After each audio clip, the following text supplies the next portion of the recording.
Hello mga katambay, at iyan nga, meron na naman akong cake ngayong first Sunday of May. At Ubi Moist cake naman tayo for today's video. At iyan nga, ganyan nga lang ako gumawa or mag-assemble ng cake. Nilalagyan ko nga yung board ng glucose syrup para at least meron siyang pandikit or pinaka-paste niya para hindi gumalaw yung cake natin. At yan nga yung aking Ubi Moist. Nilalagyan ko lang din yan ng whipping cream na meron niyang halo na flavorate. Ubi Flavor Aid nga lang ang ginamit ko dyan ng Bakersfield. At 4 na layer nga lang yung ginawa ko dyan. At ang size nga ng cake natin is 6x5. At yan nga, lalagyan ko nga lang lahat yan ng filling. Tapos pagkatapos niyan is lalagyan ko yan ng sago straw para at least hindi siya dumulas. 2 sago straw nga lang ang ginamit ko dyan dahil malapit nga lang naman dito sa amin yung pagdadalhan niyan. Kaya hindi na masyado ko nilagyan na maraming sago straw dahil okay na yung dalawa. At yan nga, ika-cram coat ko lang din yan na lagi kong ginagawa para at least paggawa ko mamaya ng final coating, wala na masyadong sumama na crumbs. Ganyan nga lang din ako mag-cram coat. Nilalagyan ko lang lahat yan at hindi ko masyado na rin niya pinapakinis dahil nga meron pa naman yung final coating. At yan nga, nasa final coating na tayo, napalamig ko na rin yan sa ref na mga 30 minutes. At yellow nga ang gusto na ating celebrant. Kaya yellow na lang ang ginawa ko dyan na pastel color nga una yan. Kaso masyado siyang light kaya ang ginawa ko nilagyan ko siya ng konting sunrise orange.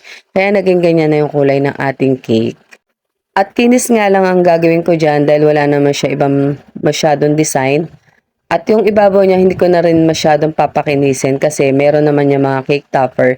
Hindi na rin naman mapapansin yun at marami rin akong drudges na ilalagay dyan. At yan nga, lalagay ko ng ating mga cake topper. Printable topper lahat lang din yan. At syempre, Japan ang ating team. Dahil nga ang ating birthday celebrant ay Haponesa. Nanay niya nga ang nagpagawa sa akin yung cake na matagal ko na rin barkada. Na kahit anong mangyari sa akin lagi siya nagpapagawa ng cake. O diba? At yan nga, nilagay ko na ang ating mga drudges. Una dyan, nilagay ko yung maliliit na drudges na kulay white. Yung pinakamaliit siya. At nilagyan ko rin yan ng mga silver drudges para at least may kumikinang-kinang. Maliit na silver drudges lang din ang nilagay ko dyan. At ang huli nga dyan is inisprayan ko rin yan ng mga glittering shimmering natin para at least makintab-kintab siya at meron siyang accent kapag pinicturan siya or binidyohan siya na may lightning. Yellow nga daw ang favorite ng ating celebrant kaya pati yung ating topper is puro yellow yan. Syempre yung Sakura hindi natin pwedeng gawing yellow dahil pink naman talaga si Sakura. At yan nga, yan na yung ating final touches.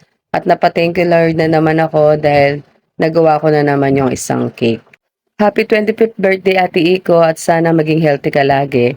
Salamat po ulit sa pagtambay.